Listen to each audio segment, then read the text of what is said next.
love before, so my only love poems are micro poems. And I don't really know if I'll know anything about micro poems, but they're really great because they're really, really short, and people are just like, is it over yet? Dude, now, this is really awkward.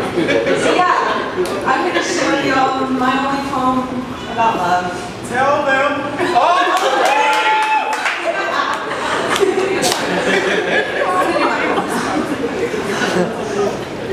Someday I hope to love you the same way small children love to name their turtle Speedy, and three-legged hamsters Tripod.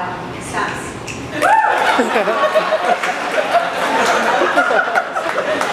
So, that was my love song.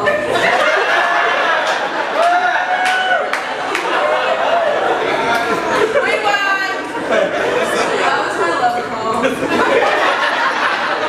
Okay, I don't usually read from podiums, awkward with podiums, but this poem is really fresh. Like, I finished it when I got here fresh, but it's important to me. I recently changed my major to education, and I started tutoring 11-year-olds in math, and we would teach them twice a week. Well, we were doing math problems, and this girl, her name was Janelle, she just looked at me and she was like, "What are souls?"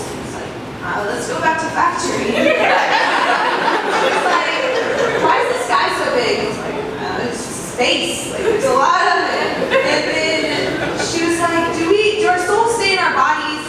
Do they go to heaven when you die?" And I just didn't really know how to tell a 6th grader that. It was public school, didn't really know how to teach it in school. So anyway, this is a poem for Janelle. It's what I would have said. Recently, I changed my major. Went from public relations to teaching math to 6th graders. Last Thursday, we were busy making factoring trees when Janelle, eyes candy coated with curiosity, raised her hand and asked me, "Miss, do you believe in angels? Miss, is the sky their playground? Miss, do all bodies have souls, and do we go up there when it's our time to go?" I wish I could have answered you, Janelle. But instead, dumbfounded and speechless, I went on to the next equation, too afraid that my answers wouldn't be adequate enough for your ambition. The truth is, rainbows are jungle gyms for angels. The clouds float full of trampoline double bounces, Janelle. In heaven, the inner tube across the Milky Way splash shooting stars just to say, "Hey, don't forget to dream every now and then." The skies hang too heavy with the wishes we've forgotten. Don't let those moments pass you. Know that there are times in this life when you'll feel unloved, but summertime raindrops are kisses from above, and you find yourself wondering who this God guy is. Look no further than your reflection. His anthem beats inside your chest. The beauty of his sun pulses through your body. Your insides were crafted with a colorful chaos exploding in the sunrise. Go watch one sometime. As for your soul, that's your gift to give away, kid. It's all that can escape your body's internment. Don't waste it. I've been looking for mine for some time now. But I once heard that home is where people know your stories. Janelle, pour your soul onto strangers and you'll never be without hospitality. You'll never walk alone. A poem is a house built for the forgotten. Our souls are what keep us from being homeless. But I'm a poet who hasn't written in ages.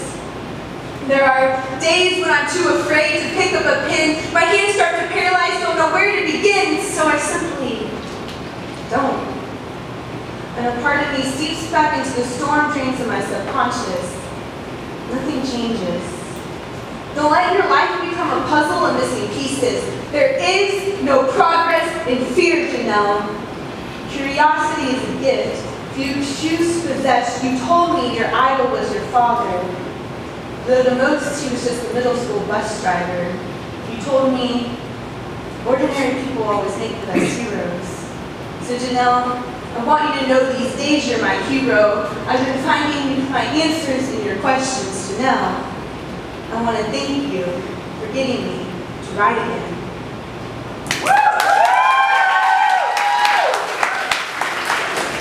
So my mouth's getting kind of dry and caught in me, but that's because I'm so nervous to drink all my water before I come on stage.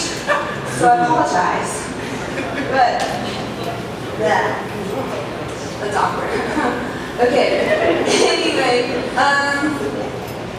my next poem is really lighthearted and it's kind of dumb, but I feel like all the poems are really serious, so we need kind of a dumb poem. I wrote this one morning. I woke up at 3 a.m. one night and was like, I need to write a poem about shoes. And it's really weird because I don't really like shoes that much. But yeah, so this is kind of what I recorded. I recorded you. That's a picture. The man at church once told me my shoes were beautiful. I laughed thinking, what kind of an idiot of a public speaker would ever find glory in a muddy old sneaker? Yet he resisted and persisted with his words, telling me, your shoes are beautiful. He said my laces would reach faces of a population in need of transformation, that a strong foundation comes from a sturdy soul, and that my soles were going places. He said my cleats reach feet of those you'll never know, play on fields you'll never go, that I must tie my laces in a bow, throw them out a window and onto a telephone wire so that others will look up and be inspired to make that long distance call back to a time when it all made sense, back to a time when it's all so clear. So say it with me now here. Bunny ear, around the tree, under the burrow, pull tight and see. Back to that era of simplicity, back when nighttime fantasies were daytime realities, up in the hardcore, cutthroat streets of pre-K, where over on the battlefields of hopscotch it wasn't Crips versus Bloods, but Pirates versus Ninjas. And at the end of the day, it was all okay, as well. Pirate and Ninjas, they were best buds. Back when true love meant throwing pebbles in your lover's eyes. Back when I knew I could go anywhere I wanted to go, because shoot, my shoes were state-of-the-art Velcro. But then we grow up. We trade in our Batman light-ups for some penny loafer sign-up. We quit believing the pleading coming from the hobo, bleeding out his eyes, trying to find a lover for his socks. Pacing through his days in the worn-out footsteps of those who passed him by. Funny though, her little shoes were never shy, always here to look him back dead in the eye. As the homeless man looked back at the little girl's laces and smiled, saying, child, you're going places.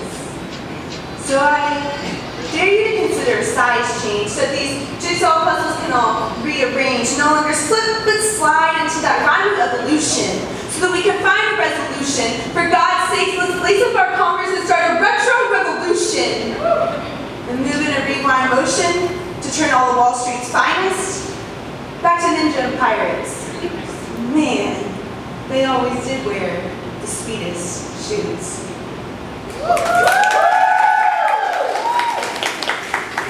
Alright, I got one more poem, but before I do it, I just want to give a round of applause to all the singers. Yeah.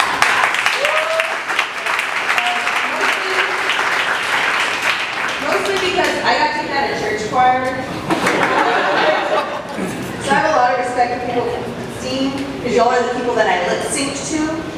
So, yeah, poetry's safer for me to attempt. But this last poem I'm going to do,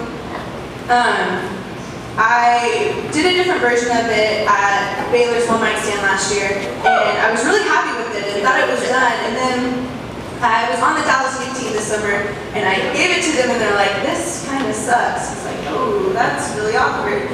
And I didn't really understand. They didn't mean that they didn't tell me that it sucked, but they told me that it wasn't deep enough.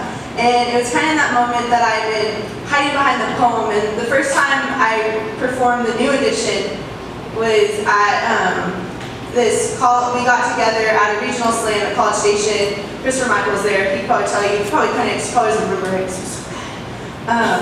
But I got a 7, and that was really hard. But I realized part of that was that I had really struggled with being vulnerable on stage. So this last poem is kind of my attempt to give a piece of myself onto you. Pour my soul onto strangers, yeah, reference.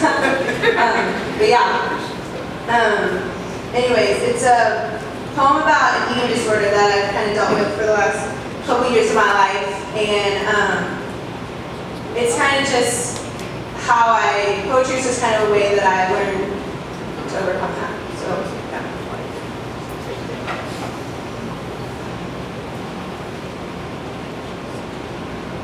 Bones barely dressed in flesh, wheelchair cradled the death wish I was never granted. She was beautiful. Ribs protruding the cage, suffering through her skin. I had never seen a corpse cry before, so I caught the teardrops on my tongue like they were snowflakes, believing her strength to starve would somehow melt into me, and I too would be pretty. Like how Charlie and Ashley pretty, letting the ends of their toothbrush massage the backs of their throats in hopes of flushing down their insecurities. I watched from a distance